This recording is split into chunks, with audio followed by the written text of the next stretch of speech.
Angel Locsin, hinahangaan ngayon ng netizen dahil dito. Usap-usapan ngayon sa social media, ang panibagong updates, sa mga kaganapan ngayon sa buhay ng prominenteng aktres, na si Angel Locsin.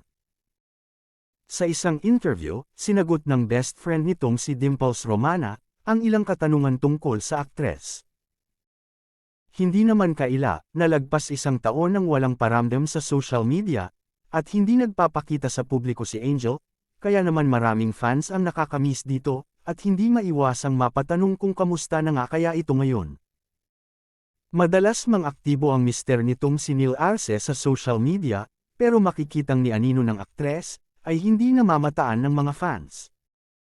Kaya naman, muling inusisa ng press si Dimples, at unang naitanong kung may anak na ba ang mag-asawa, sa tagal umano ng pamamahinga nito sa showbiz. Ayon kay Dimples, wala pa po. Kung marami ang nakakamiss sa kanya, ako rin, namimiss ko rin siya. Sinabi nito, na kung magkakaroon na ng anak si Angel, paniguradong siya ang unang makakaalam, dahil madalas silang nagkikita para magkamustahan.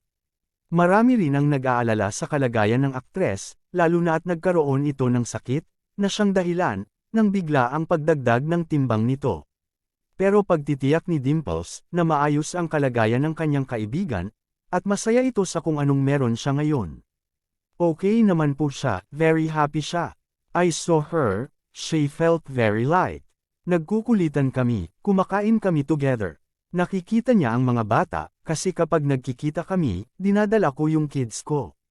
Hinangaan naman ng publiko at maging ni Dimples, ang ilang bagay na natutunan niya, sa pagiging MIA o missing in action ni Angel. Na siyang naging inspirasyon sa lahat. Anya, I will tell you na sa nangyayari sa buhay ni Jel. Naturuan niya ako, na hindi lahat ng magagandang bagay, na nangyayari sa buhay mo, has to be posted online. At nakita ko yung value na itinuro sa akin ni Jel, na happy siya. I got to see her anytime.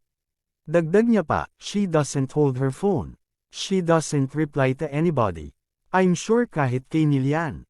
Ewan ko ha, pero feeling ko ganun eh.